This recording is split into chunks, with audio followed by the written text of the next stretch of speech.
पिला माने आजिर क्लास रे आमे देखिबा बोर्ड एग्जाम जो चलछि 10म श्रेणी। तो तुमरो मैथ एग्जाम सरी जाइछि। तो या पर रही तुमरो 28 तारिख रे थर्ड लैंग्वेज हिंदी संस्कृत।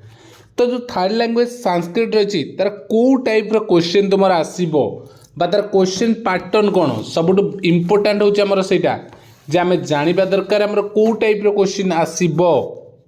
ठीक अछि तो आमे देखिबा को टाइप रो क्वेश्चन आसीबो ना आमर एग्जाम रहिबो टोटल 2 आवर 30 मिनिट 2 घंटा 30 मिनिट फुल मार्क रही केते 100।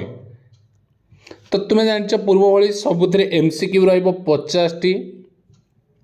ठीक अच्छे एबे रहिला तुमरो सब्जेक्टिव पार्ट सबुठ बड़ कन्फ्यूजन आमर हुए सब्जेक्टिव पार्ट रे कोठु कोठु क्वेश्चन आसीबो आमे जानि पारुना कोठु क्वेश्चन आसीबो तो आमे कन्फ्यूजन हो। तो आमे एइटा ही क्लियर होबा तो आमे प्रिपरेशन होबा पूर्व कोन जानिबा दरकार हमर केमिति क्वेश्चन आछे आमे सेही क्वेश्चन को पढिबार अछि। तो देखो alternative question will be set from prose माने प्रोज रु आसीबो गोटे 10 mark. Alternative question will be set from prose से गोटे आसीबो 10 मार्क। एक नंबर रे तार ऑप्शन देखि ए बी रे 10 मार्क। सेमती alternative question will be set from poetry गद्य और पद्य पद्य रु मध्य 10 मार्क लॉन्ग क्वेश्चन गोटे।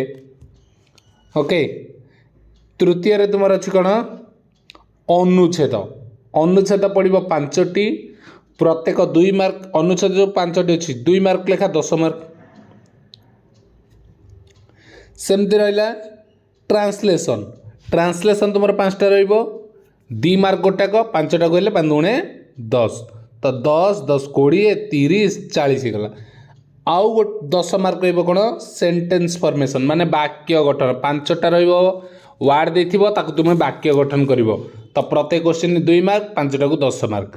तो एई भली तुम रहिछि 50 मार्क रो पैटर्न। तो तुमको मेजर फोकस कोठी करिवार अछि ट्रांसलेशन तुमे 10 प्रैक्टिस करि परिबो आराम से पाई परिबो ट्रांसलेशन संस्कृत रे अनुवाद करिया। आ वाक्य गठन एटा बहुत सहज हम तुमको वाक्य गठन प्रति वार्ड गुडा तुम जानी वाक्य गठन करके तुम लिखि पारिबो। एटा 10 मार्क ए 10 पाइबो 20। तो अनुच्छेद रु आराम से 10 पाइबो। तो मुख्य फोकस होची 10 मार्क 20 मार्क गोटे प्रोज आउ पोएट्री। तो ये थिला संस्कृत रो संपूर्ण पैटर्न। ठीक अच्छे तो वीडियो को समस्त को शेयर करिबा नुआ थिले चैनल को सब्सक्राइब करनबा। ठीक अच्छे थैंक यू।